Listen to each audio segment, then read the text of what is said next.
¿cómo va a ser el año del tercer grado en este año tan irregular como lo va a ser el 2021? Mi siguiente invitada es Nadia de León, ella es investigadora y ella, bueno, su organización, la CIEDU, hizo una investigación sobre las pruebas de admisión de las universidades. ¿Quiénes están estudiando más? ¿Qué se está estudiando más? ¿Quiénes están entrando a las universidades que tienen números clausus? Nadia, bienvenida a Next Noticias y feliz año.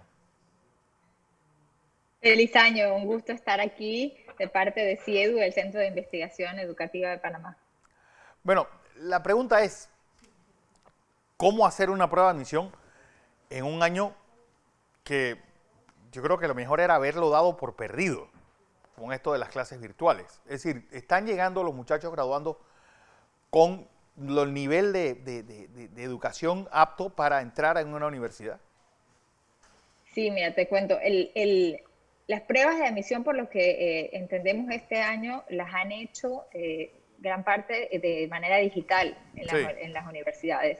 Entonces va a ser todo un set de datos nuevo, diferente, y estamos ansiosos de colaborar con las universidades también porque son una fuente de información súper útil.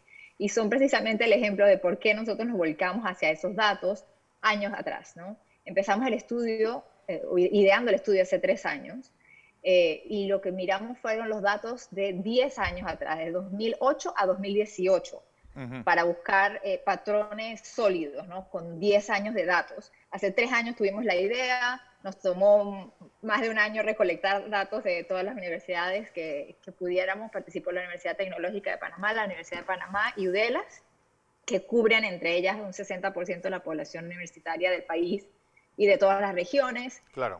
muy representativo de todo el país. Y después otro año más o menos todo el análisis, ¿no? Y lo hicimos precisamente por eso que ahora mismo también estamos pensando. Al no tener unas pruebas en Panamá todavía, como hay en otros países, al salir, al egresar de la escuela, en Sí. doceavo, ¿no? Las pruebas de admisión de la universidad son como lo más cercano que tenemos para tomarle una temperatura a cómo está el sistema educativo al final. Claro. Y ahora, en este año tan raro, van a cumplir ese rol, realmente saber cómo será este año diferente en las pruebas de admisión de los otros años, de esos 10 años que tenemos datos, por ejemplo, ya analizados, nos va a dar mucha información en el futuro estudio. De estos datos que ya nosotros miramos, de este Sí. bloque de 10 años anteriores, miramos otras cosas, miramos temas de género, vimos que las mujeres están saliendo con puntajes significativamente menores que los hombres en las pruebas de admisión, en prácticamente todas las áreas de estudio. Y eso nos preocupa un poco. Sin embargo, a la vez, todas las mujeres están entrando a la universidad con calificaciones de las que se gradúan de la secundaria significativamente más altas. Eso significa que en la escuela les está yendo mejor, pero cuando se enfrentan a la prueba de admisión les está yendo peor que a los hombres. ¿A qué se Hay una debe eso? diferencia muy particular ahí. Es decir, seguimos entonces aplicando el método socrático de memoria pura y dura, que no es lo que vale en la vida. ¿Qué Sí, diagnóstico sacan ustedes de eso?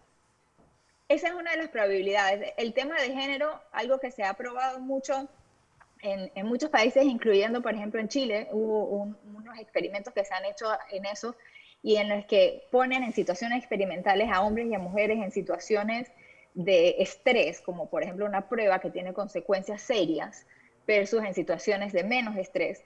Y por Ujú. lo general, los hombres responden mejor a la situación de estrés que las mujeres. Y se teoriza que tiene que ver con la manera en la que estamos inculcándole a las mujeres y a los niños y a las niñas desde chiquitos, ¿no? A enfrentarse a la competitividad, etcétera. Entonces, esas son teorías, pero esos son los datos que nos está mostrando la situación actual. También vimos que hay diferencias significativas entre los que se gradúan de escuelas particulares y de escuelas oficiales. Y Uh-huh. aquellos que vienen de escuelas particulares están teniendo puntajes significativamente, estadísticamente más altos que los de escuelas oficiales. Y eso nos puede dar luces también de diferencias en currículum o en manera de enseñar que está entre ambos sistemas y que, por ejemplo, las maneras de enseñar más tradicionales quizás no estén logrando un buen enfoque a lo que sí se pregunta en la universidad o lo que se pregunta en esas pruebas que suelen ser menos memorísticas y están diseñadas para ir hacia el pensamiento analítico, el pensamiento crítico, el pensamiento lógico. También encontramos algo que nos llamó mucho la atención, era muy importante para nosotros, y era ver cómo están alineados los estudiantes según sus puntajes en las pruebas de admisión por carrera. Vemos que los estudiantes de medicina, de ciencias, de ingeniería son los que tienen las pruebas con los puntajes más altos, y nos preocupó mucho que vimos que los estudiantes que van hacia las carreras de educación son los que tienen los puntajes más bajos en las pruebas de admisión, significativamente más bajos que todas las otras carreras en todas las universidades. Y eso es algo muy preocupante para el sistema educativo completo. Sí. Como país tenemos que hacer algo realmente para atraer hacia la educación a los mejores graduandos que podamos de la secundaria, y para aquellos que les interesa y que tienen la vocación, proveerles todo el apoyo que necesiten para mejorar y para que en esas pruebas les vaya bien, como hacemos con los que van a medicina, que toman cursos antes de prepararse para la prueba de admisión, etc. Por ejemplo, la Universidad Tecnológica y la Facultad de Medicina, que son los números clausus más rígidos que hay dentro de las universidades. Hay un porcentaje de cuántos muchachos de escuelas privadas entran versus a los que hacen el examen versus escuelas públicas, un poco para medir cuál es el averaje que hay para tú poder acceder a estas facultades y a estas universidades.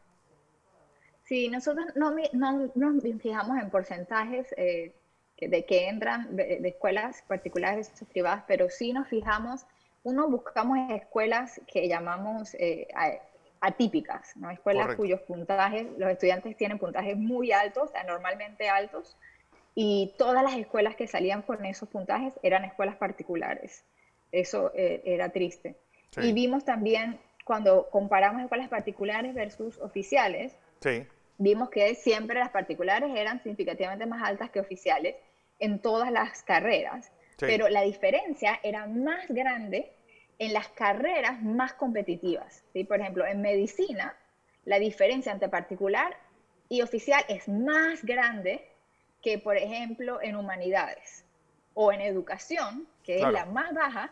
Educación es la única carrera en la que no había diferencia entre oficiales y particulares. Eso quiere decir que si vienes de una escuela, si estás en el sistema oficial o en el sistema particular, que ya tiene que ver con la capacidad socioeconómica de tu familia, lo cual es una característica de injusticia social porque no tiene nada que ver con las habilidades de los niños. Claro.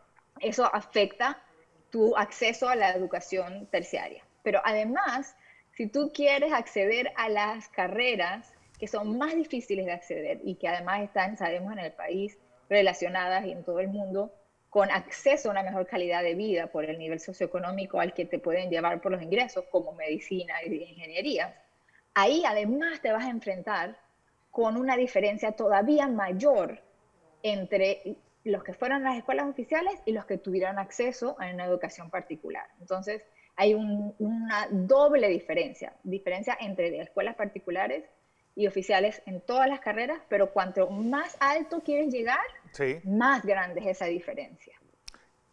¿Estudiaron también resultados del SAT y de los exámenes del SAT y del TOEFL? Los exámenes de Estados Unidos no hemos tenido acceso. Nos gustaría también, esa es otra de la larga lista de estudios sí. Futuros que podríamos hacer. Tendríamos que pedir acceso, permiso, que yo sepa, eso no se ha hecho en otros países tampoco, pero podremos tratar de solicitarlo e intentar acceso. ¿Ustedes pudieran entonces hacer un ranking de las escuelas panameñas? Se podría hacer un ranking en base a los puntajes de las pruebas de admisión, sí. Es correcto, pero el propósito del estudio definitivamente no era ese, ¿no? No era señalar escuelas ni señalar universidades, ¿no? Era buscar información útil a nivel sistema que nos ayude a tomar decisiones para mejorar el sistema completo. Por ejemplo, el caso de el interior del país. Hay una gran diferencia entre la educación de provincia y la educación de las ciudades de Panamá y Colón. Sí, pero no es quizás tan como te lo imaginas. Sí Sí, había diferencias significativas y es preocupante.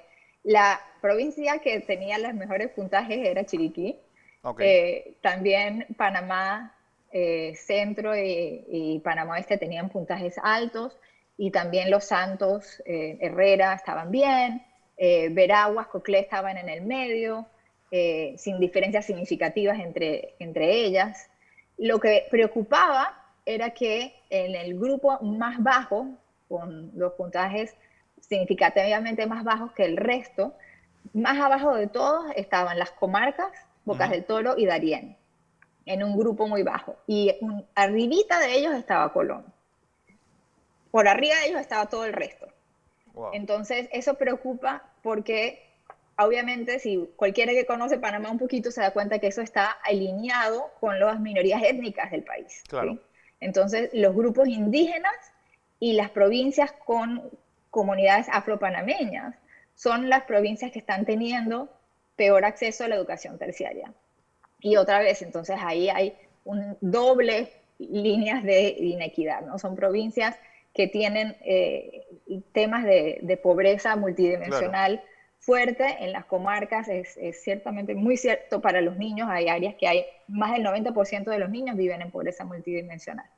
Y esos temas de educación solo se van a poder solucionar con educación que es intercultural, bilingüe para las comarcas y que es contextualizada para las culturas afropanameñas en esas comunidades. Entonces tiene que ser unas soluciones muy bien pensadas porque tienen que ser únicas para cada comunidad, Sí, pero a la vez todas tienen que prepararlos para la misma educación terciaria.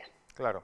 Entonces, tiene que ser sumamente cuidadoso y tenemos que enfocarnos en eso 100% porque no puede ser que esas provincias estén tanto peor que el resto del país y encima de todos los retos que ya tienen. ¿Qué pasa, por ejemplo, escuelas de excelencia como lo son el Instituto Urracá o la Guillermo Endara en Chorrera? Esas escuelas se nota su gran diferencia que hay con el resto de las escuelas oficiales. Sí, cuando uno mira las escuelas con puntajes estadísticamente significativamente más altos que el resto, salen siempre escuelas particulares Sí, arriba. Pero si uno empieza a ver, por ejemplo, el top 100 o cosas así, después enseguida empiezan a aparecer escuelas oficiales también. Y son esas escuelas oficiales, como tú dices, ¿no? Las que ya conocemos, las que ganan el concurso de excelencia educativa múltiples veces y escuelas que además eso nos hace pensar que son escuelas que podemos estudiar, que podemos hacer estudios de caso, que podemos mirar qué está pasando en esas escuelas, qué es diferente en esas escuelas. Muchas de esas escuelas, por ejemplo, tienen más autonomía que algunas otras escuelas por ser una sí. escuela modelo, porque ser una escuela católica o algún otro modelo de ese tipo, o están implementando programas de capacitación docente con seguimiento a los docentes a largo plazo. Y hay características muy específicas que podemos ir a fijarnos, esta escuela y esta escuela y esta escuela, ¿por qué? Y de ahí qué podemos tomar para aplicar al resto del sistema. Bueno, Nadia, yo creo que es un estudio interesante cómo evolucionarán las escuelas y sobre todo, pues cómo va a ser este año lectivo tanto para los primeros ingresantes a la universidad, los estudiantes de primeros ingresos a las universidades, como los pobres muchachos que van a buscar pues esa oportunidad fuera de Panamá. ¿Crees que un año como este era necesario implementar algo, por ejemplo, como lo que los mexicanos llaman la preparatoria, es decir, una especie de gran afianzamiento a todos los graduandos del año 2020? Sí, definitivamente los profesores de la universidad que van a recibir el grupo de este año es probable que van a necesitar darles un refuerzo particular y de hecho este año ya hubo alianzas particulares en las que las universidades ya se han abierto y durante los últimos meses a apoyar a los estudiantes que estuvieron en doceavo durante este año escolar para ayudarlos a prepararse. Así que es una alianza que ya se ha empezado a abrir y Ujú. definitivamente que va a ser un año especial para los que empiezan la universidad por primera vez este año y van a necesitar el apoyo de todos. Bueno, Nadia de León, investigadora del proyecto de la CIDU y que bueno, está analizando cómo va a ser esos estudiantes de primer ingreso, esos freshmen que este año les toca, pues, lo difícil de venir con esa preparación bastante irregular de todo el año lectivo 2020 a ingresar al mundo universitario de 2021. Nadia, gracias. Un gusto. Pueden ver los resultados que iremos publicando en nuestras redes y en ciedupanamá.org. Así es. Muchas gracias. Vamos a información Gracias. comercial.